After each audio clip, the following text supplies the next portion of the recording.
Dipersembahkan oleh, didukung oleh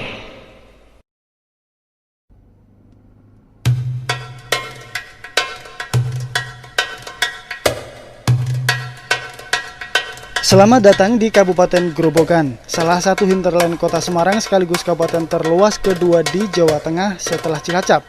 Kabupaten ini adalah bagian penting perkembangan Islam di tanah Jawa. Titik sejarah yang paling kentara itu adalah kompleks Masjid Jami dan makam Ki Ageng Selo yang terletak di Dusun Pajimatan, Desa Selo, Kecamatan Tawang Harjo. Untuk menuju ke Selo, kira-kira masih harus menempuh jarak 8 km dari Purwodari ke arah timur.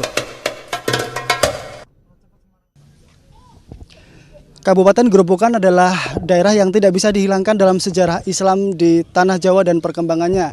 Salah satu titik yang sangat strategis dan sangat tinggi nilai sejarahnya adalah Desa Selo di Kecamatan Tawang Harjo, Kabupaten Grobogan.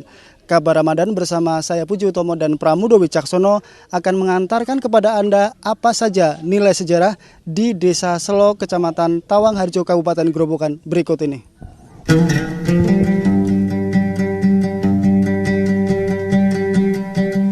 Siapa Ki Ageng Selo itu? Nama asli Ki Ageng Selo adalah Ageng Ngabdurrahman Selo. Menurut sebagian masyarakat adalah Bagus Sogom. Menurut naskah-naskah Babat, ia dipercaya sebagai keturunan langsung Brawijaya, raja terakhir Majapahit.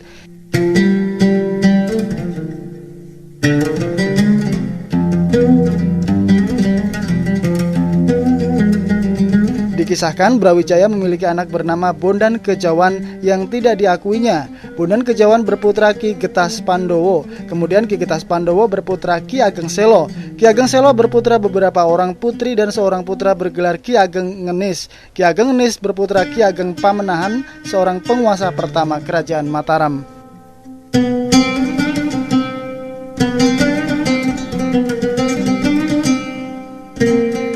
Kisah hidup Ki Ageng Selo pada umumnya bersifat legenda yang dipercaya sebagian masyarakat Jawa benar-benar terjadi. Menurut naskah-naskah Babat, Ki Ageng Selo pernah mendaftar sebagai perwira di Kesultanan Demak.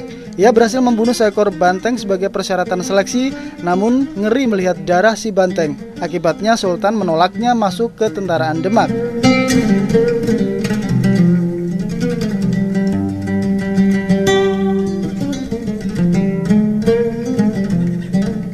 Ki Ageng Selo kemudian menyepi di Desa Selo sebagai petani sekaligus guru spiritual.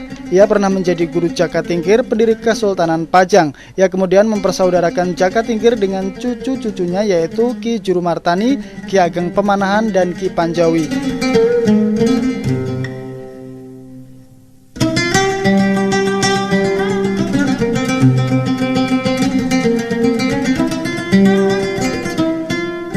Karena sering bertapa di hutan dan gua, maka kesaktian Ki Ageng Selo diakui di seluruh jagat Jawa, termasuk oleh para wali songo. Karena Ki Ageng Selo lah satu-satunya tokoh sakti yang diriwayatkan bisa menangkap petir yang diikat di pohon gandri yang sampai sekarang masih terawat.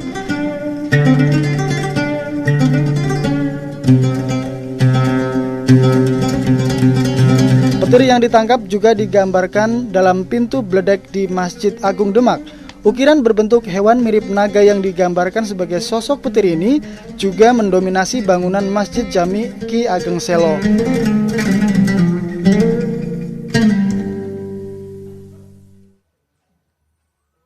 Ya, makam dibangun oleh Pakubono 10 ya.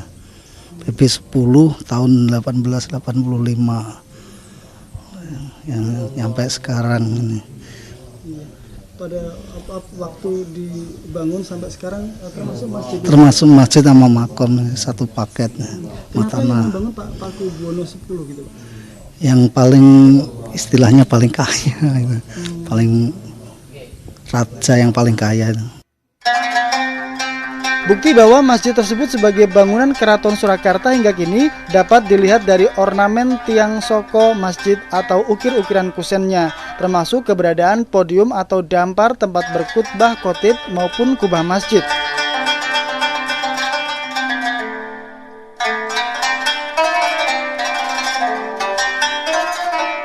Selepas melalui Masjid Jami, kita langsung diterima di pendopo khusus.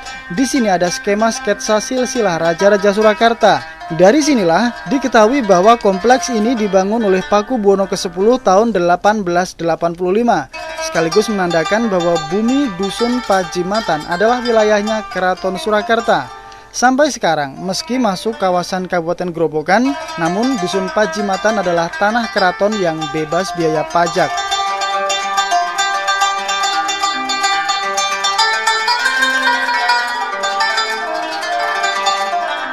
Cungkup makam Ki Ageng Selo ada di barat laut Masjid Jami.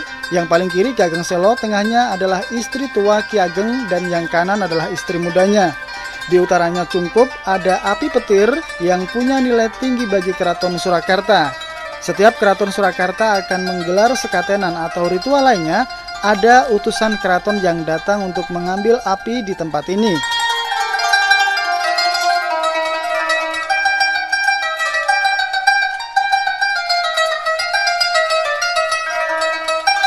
Kini, masjid yang sudah berusia 1/4 abad ini menjadi tempat ziarah yang keramaiannya mencapai puncak pada malam Jumat dan hari ke-15 bulan Ruah jelang puasa Ramadan.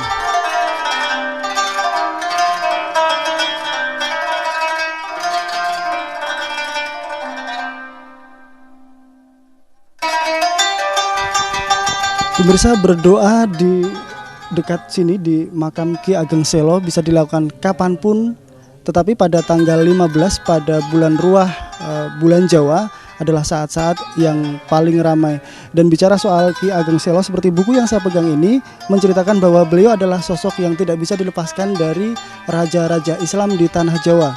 Karena beliau selain dikenal sebagai tokoh yang sakti, juga dikenal sebagai tokoh penurun raja-raja Islam di tanah Jawa. Saya Puji Utomo dan Pramudo Wicaksono mengakhiri segmen khusus kabar Ramadan persembahan Bang Jateng dan Lintas Arta. Wassalamualaikum, sampai jumpa.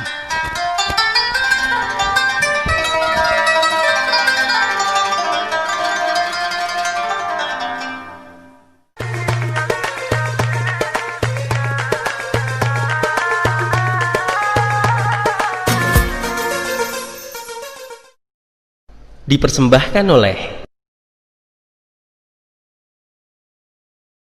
didukung oleh